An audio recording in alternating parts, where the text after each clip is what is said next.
اپنے ٹائم پر ہے. تو میں نے کہا جیسے موت لکھی ہوئی ہے نا کم مرنا ہے، ایسے یہ بھی لکھا ہوا ہوتا ہے کہ یہ بندہ ایکسرسائز کرے گا، صحت کا خیال کرے گا، لہٰذا دیر سے مرے گا. یہ بھی لکھا ہوا ہوتا ہے.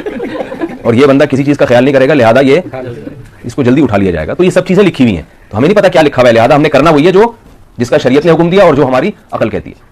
تو صبح جاگنگ ضرور کیا کریں فجر سے پہلے. 2-4 دن ایسا ہوگا کہ کتے چونکہ آپ سے مانوس نہیں ہوں گے، وہ کہیں گے کوئی ہے تو وہ جاگنگ میں آپ کی مدد کریں گے. ایک لڑکے نے مجھے بتایا کہ یار میں اتنا بھاگا کیونکہ کتا پیچھے لگ گیا تھا. میں نے کہا اور اچھی بات ہے، یہ تو آپ کو انرجی ملی. لیکن تجربہ یہ ہے کہ 2-4 دن کے بعد کتے بھی سمجھ جاتے ہیں یار کوئی اتنا بڑا مسئلہ نہیں ہے.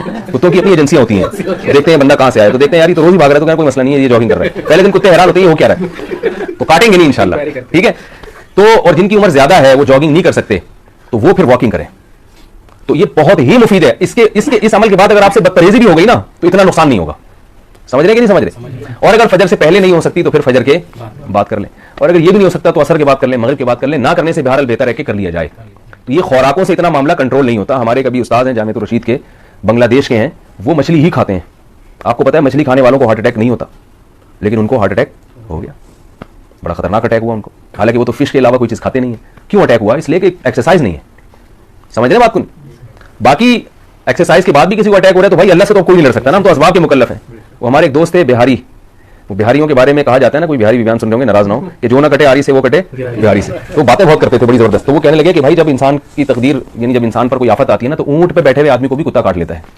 حالانکہ اونٹ کتنا اونچا، کتا کتنا نیچے، مگر پھر کتے سے بچنے کے لیے اونٹ پہ بھی بیٹھو گے تو کتا کاٹ لے گا. لیکن عام طور پہ جب آپ اونٹ پہ بیٹھے ہو تو کتا نہیں کاٹ سکتا، اسے کاٹنے کے لیے سیڑھیاں لگانی پڑیں گی. تو تقدیر سے تو نہیں لڑا جا سکتا، لیکن اسباب کے ہم مکلف ہیں. اور اللہ تعالیٰ جو دنیا میں جو محنت کرتا ہے اللہ تعالیٰ اس کو دیتے ہیں. آپ کو پتہ ہے یہ جو سویڈن ہے اور یورپ کے بہت سارے ممالک، اس میں انسان کی اوسط عمر بڑھ گئی ہے، بہت لمبی عمریں ہو گئی ہیں ان کی. انہوں نے ایکسرسائز سے قابو پایا. ریٹائرمنٹ کی عمر بڑھا دی ہے. 60 سال ریٹائرمنٹ کی عمر تھی نا یورپ کے ملکوں میں، بعض ملکوں میں 80 سال کر دی ریٹائرمنٹ کی عمر. تو کیوں؟ جم بنے ہوئے ہیں جگہ جگہ اور جاگنگ کے لیے ٹریک بنے ہوئے ہیں جگہ جگہ. تو ہمارے یہاں ہے ہی نہیں. کھا رہے ہیں 12 بجے پھر سو گئے، صبح پولیس نے آ کے اٹھایا. اٹھ ہی نہیں رہے نا، اتنا کھا لیا تھا رات کو، ٹھیک ہے نا، اٹھا ہی نہیں جا رہا. صبح پولیس نے آ کے اٹھایا. اور پولیس بھی صبح جب آپ بلائیں گے نا اٹھانے کے لیے کہ میرے شوہر اٹھ نہیں رہے، اتنا کھا لیا تھا، تو پولیس بھی 1 گھنٹے بعد آئے گی، کیونکہ اس کو اٹھانے کے لیے بھی کوئی بڑا آفیسر جائے گا پولیس والوں کو، وہ ان کو جا کے اٹھائیں گے. واقعہ سناتا ہوں. ایک بہاری فیملی ہے یہاں، تو ان کا انتقال ہو گیا، اللہ مغفرت فرمائے. ان کے گھر میں گیا، ان کا میاں بیوی کو جھگڑا چل رہا تھا نا.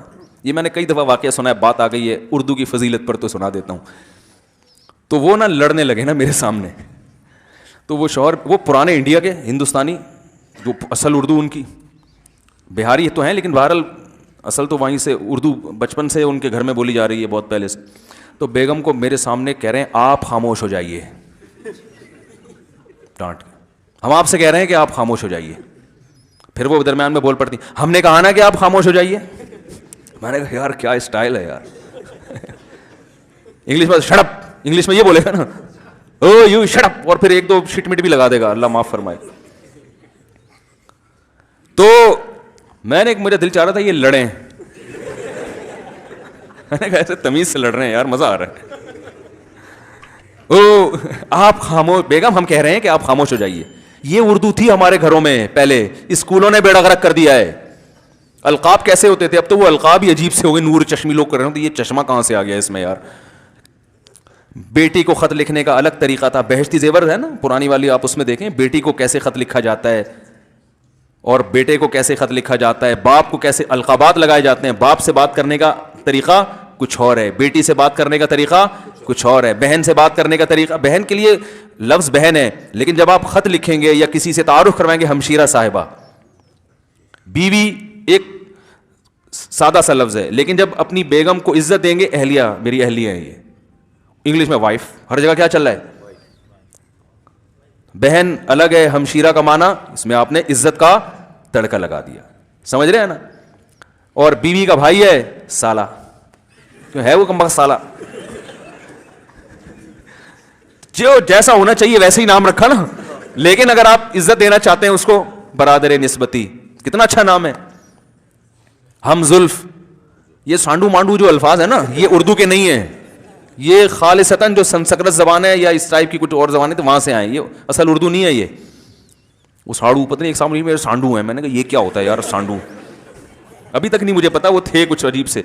خیر تو جو ہے